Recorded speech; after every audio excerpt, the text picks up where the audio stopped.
Welcome to Peachtree Injury Talk with attorney Jordan Jewkes. Welcome back to Peachtree Injury Law Talk with Jordan Jewkes. Jordan strives to give injured victims a voice and provide strong advocacy against an often broken system. As a seasoned trial lawyer and former insurance defense attorney, Jordan now uses that insider knowledge to fight for injury victims all across Georgia. I'm Evan Mack, and today we're talking about slip and fall injuries, how property owners try to avoid responsibility, and what you need to know if you get hurt on someone else's property. Jordan, welcome back, sir. Thank you, Evan. Always glad to be here. I appreciate your time. Thank you. Thank you. And today's episode is slips, trips, and premise liability, what property owners don't want you to know. I think this is an interesting, subject because I think we all have different misconceptions or thoughts on what this is. But what is exactly a premises liability case? How does it differ from a standard car accident injury claim? Right. Yeah. So a premises liability case is really just a way of saying you were injured on someone else's property. And, it can be the landowner themselves. It can be the occupier or maybe the tenant of the property. It can be a manager, but you were injured on someone's property, and that person had a responsibility to keep that property safe. But because they didn't, or they were negligent or less than safe in some way, because of that, you fell, you tripped, you were injured, and that leads to a claim that you can make. That's tough. That's tough though, Jordan. Like, how can you know what I mean? How can you ensure a premises is completely safe? You know what I mean? Like, like, Hey, yeah, I mean, I totally hear you, man. And people call me sometimes and say, "Hey, Jordan, I slipped on something in the grocery store. I fell at yeah. the fairgrounds or at the airport." And after talking to them, usually within a minute or two, I can tell them, "Hey, look, that the law does not insure you against your own fault, your own falls, your own clumsiness, right? But the law does protect you, thankfully, in situations where the owner knew or should have known of a hazard, right? A dangerous condition. And if they fail to remediate that condition, to fix it, or to do what a reasonable person would do, then they are responsible for your injuries because of your fall. What do you see in Georgia mostly? As far as these slip and fall injuries, what's common where you're at? Well, probably everyone is familiar with the typical, what I would say, grocery store slip and fall claim. And the reason is because grocery stores tend to have a lot of traffic go in and out, but they also tend to have a lot of little systems going on within them. And what I mean by that is there are a lot of things, processes, almost little ecosystems within a grocery store. You have like your frozen food section. You've got your vegetable and fruit section. You've got, the ice cream section that needs, coolers and freezers. And then you've got the cashiers. And so there's a lot, the very nature of a grocery store is that you've got a lot of different options, a lot of fresh things that need to, that are perishable, right? And a lot of people coming in and out. And so they tend to be places where the owner or the proprietor, the grocery store company, they generally have the resources to make sure those places are safe, even though there's a lot of systems going on. And so most people are familiar with the type of claim or have heard about it where someone goes into a grocery store and slips on, a water spill, a melted ice cream, or maybe even like banana peel. That's pretty often. And so they sometimes are injured as a result. And if the grocery store hasn't kept up the standards or acted reasonably in trying to keep their store clean. And again, I'm not saying they need to be perfect at it. They just need to do what's reasonable under the law, under the circumstances. But if they don't, then there can be a claim in Georgia for that. But does the law treat businesses like grocery stores and restaurants differently than maybe a private property owners when someone gets hurt on their property, even if it's like a farm or anything that's different from the grocery store or restaurant? Yeah, I mean, the law is written the same for those. And what the law essentially says is, owners, occupiers of land have a non-delegable, right? And that's a fancy word that means they have an absolute duty to keep, or rather a duty that they can't just assign out to someone else, or a duty that they can't ignore. They have a duty to keep their premises reasonably safe. Okay. And so that applies whether you are a grocery store, whether you are a rancher with, who invites people to come on the property to feed horses or cows or whatever, or, frankly, someone comes into your home. You've got a duty to keep those steps safe, to make sure your rug that bunches up doesn't slip out from underneath them, or there's no holes in your floorboards that they can't see that they're going to fall into. So honestly, Evan, the law applies the same no matter what type of property owner you are. Now, of course, there's exceptions and there's sort of carve outs for different situations and fact patterns, but generally speaking, the law is pretty straightforward on that. But what role does timing play in these cases, Jordan? Like how soon a spill was cleaned up, or how long a hazard was left unaddressed? Is timing key? Is there wiggle room? Yeah. So that's a really, really great question, and timing is important. And so on a bigger level, here's kind of what the law looks at. The law will say,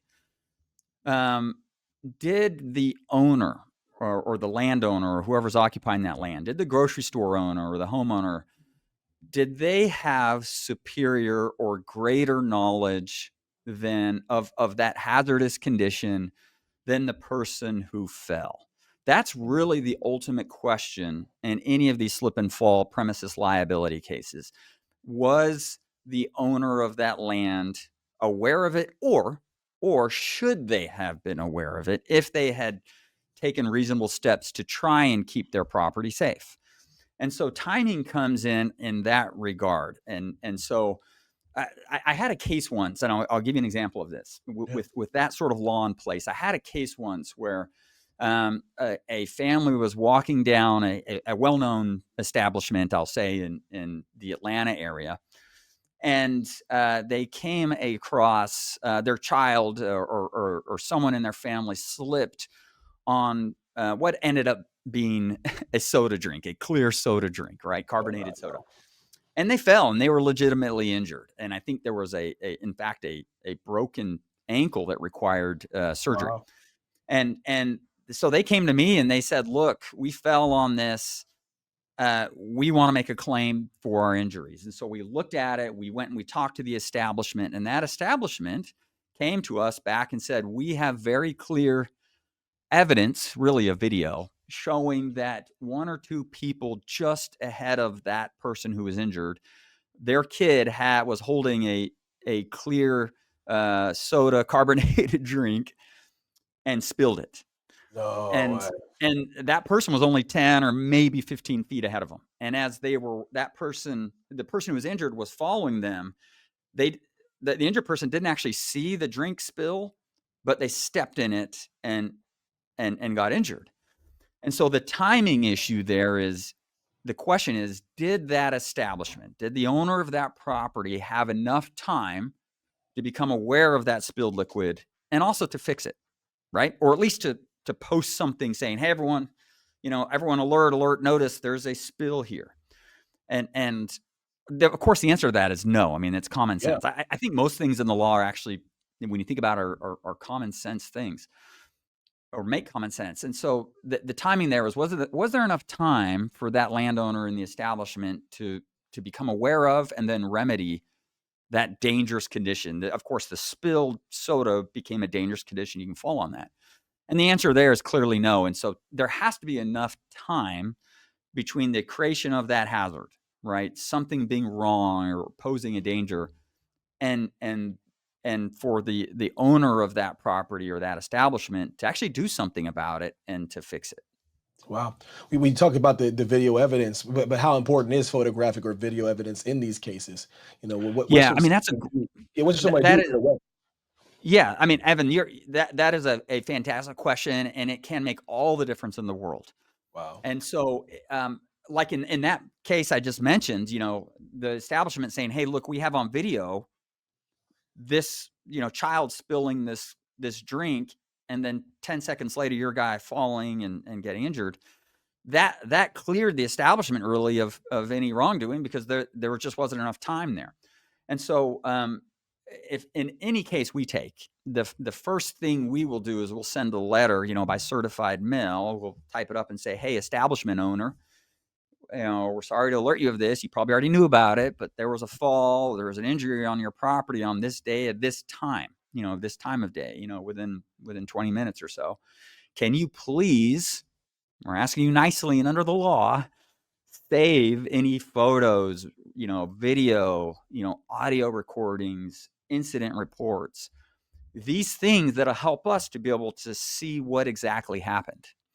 And I tell people all this the time, and I've said it on this podcast many times, is I don't have time to bring a claim that's frivolous. If there's no claim there, I don't want to deal with it anymore. I'm gonna go on to the next one, because I believe all my clients. And if I find out one of them doesn't have a claim, I don't want to, I can't afford to spend my resources on that. So photographs, audio, and certainly video evidence is crucial. And many of these premise liability cases, these slip and fall cases, the video or the photographic evidence is really the whole story in terms of who's at fault. And a lot of these cases are made or lost on that particular type of evidence. What about the old, wet floor chestnut, that sign? You know what I mean? I think everyone thinks if there's a sign that's wet floor and you slip, you still can't file a claim. But is it possible to file a claim even if a wet floor sign is around you? Yeah. So the short answer is it becomes extremely difficult. Not impossible, of course, but more difficult. And the reason is when you walk into, when was the last time you saw a wet floor sign placed? Probably in a restaurant, probably in a stadium, maybe, or maybe even the airport, right? And the local hospitals are actually gotten very good at it. It's systemized and they'll put something out there that says, sometimes it's designed to soak up, but usually it's just an orange cone. Because the law in Georgia is so clear. It says if you knew or should have known of this hazard, you need to do something about it. And so when the local hospital or the stadium, when they recognize that a patron or someone there has spilled something, or even one of their own employees, really once they place that cone at or near where that hazard is, that spill is, it sends a signal to everyone in that area, hey, danger right here. Right. And if you walk through it and you ignore that sign, and especially if that cone is on video, it's going to tell everyone, you assume the risk. You knew that something was there. And so really, if an establishment owner or landowner can really save themselves a lot of headache by being watchful for spills, for dangerous conditions, and when they see them, marking them, putting some red tape around them, putting a yellow cone out, or something that is clear and obvious to anyone who could possibly walk by that spot is dangerous. Don't try and slip on it, because if you do, when you slip, or don't try and step over it, but because if you do, when you slip and fall, you then have knowledge of the what happens legally is they're saying we have knowledge of this, and if you try and negotiate or walk past it, you have equal knowledge. And so that landowner no longer has superior knowledge of that, and you have equal knowledge. And then the law says that you are assuming the risk in trying to navigate or walk through something that is dangerous, and you can't recover for that. What are some of the biggest myths you hear from people who think they don't have a case when they might do have a case? Yeah. So, something we see quite often is in an entertainment establishment or a restaurant establishment. Something will happen and it'll lead to a slip and fall. Sometimes there's a water spill or a drink spill or something along those lines. And they'll talk to the manager, which is, totally fine. And they'll report the incident. And the manager will tell them something. Well, you shouldn't have been over there because you knew about this.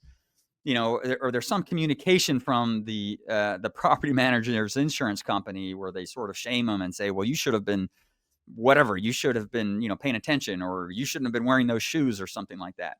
And then they feel guilted or shamed because they're the ones who fell on someone else's property and they don't want to pursue a claim. And so that is a very common one where someone says, gosh, I fell, it may be my fault. Yes, I tripped on the liquid, but they said that I should have seen it. And so I'm not going to pursue it. Just because you slipped on something and just because it was sort of, in the middle of the floor, doesn't mean you saw it. And I get onto property owners all the time who know that they have, coolers in the area, or that water could be spilled, yet they have this really dark covered floor with tile that it's hard to even see it. This tile is sometimes meant to camouflage things because they want the appearance of being clean and not having to clean it every day. And so when you spill liquid on there, you can't really see it. And so the landowners will say, well, your client slipped on something that was in the middle of the floor. Well, you put tile down that's supposed to disguise spills. So how is it my client's fault that he fell on your tricky floor? So, things get kind of, I would just say, if you fall on someplace and you're pretty sure you fell because of a dangerous substance or water, have a conversation with an attorney, make sure you get the treatment you need. That's always the safest route. Have you ever handled any cases though where business, landlord, any property kind of try to hide or destroy evidence to avoid liability at all?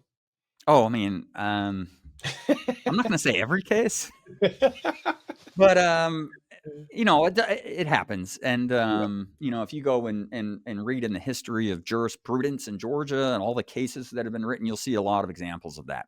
But as a word to the wise, if those property owners are listening to this and just people in general, the reason we send these letters out initially saying, hey, don't, we want you to preserve this evidence, the photos, the incident report, statements made by folks, the audio of that area, when my client fell. If the law says if the establishment owner, right, or the property owner had noticed that the person was potentially going to bring a claim, and that letter is de facto notice. I mean, it is under the law notice. If they receive that or have just knowledge that this person who got injured may actually bring a claim against us, and they dispose of or they get rid of that evidence, the law may punish them in some way or the other.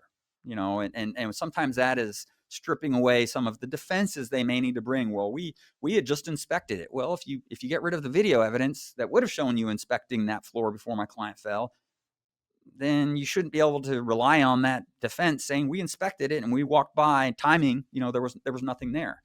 So, to everyone out there, if you think someone may have fallen on your property, don't get rid of evidence, save the evidence. Because getting rid of it is not morally right, but it also could hurt you legally. So what would you say to a person who maybe had a slip and fall injury, not sure they have a case, afraid to talk to a lawyer? What advice would you give them? Yeah, don't be afraid. I mean, we always consult with people on without charging them, just to be able to say, hey, look, and if nothing else, get some peace of mind.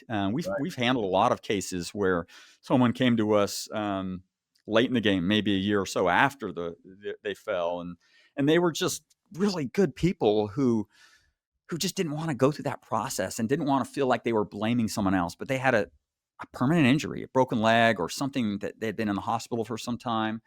And they just said, something in them says, I just haven't felt right. I don't think I did anything wrong. And I know when I stood up, there was a lot of water on my pants and people were telling me there was a puddle of water there. Just come talk to us and at a minimum, get some closure, on your case, but very likely there's something we can do to help you out. Awesome. Jordan, thanks again for your time, sir. Yeah. Thanks, Evan. You guys are awesome. And thanks for having me again. Awesome. And thank you all for joining us on Peachtree Injury Law Talk with Jordan Jewkes. To learn more or get help with your case, visit jukesfirm.com. Don't forget to like, subscribe, leave a review if you found this information helpful. Thank you so much for joining us. Thanks, everyone. Thanks for watching. Be sure to hit that like and subscribe button and leave us a review in the comments.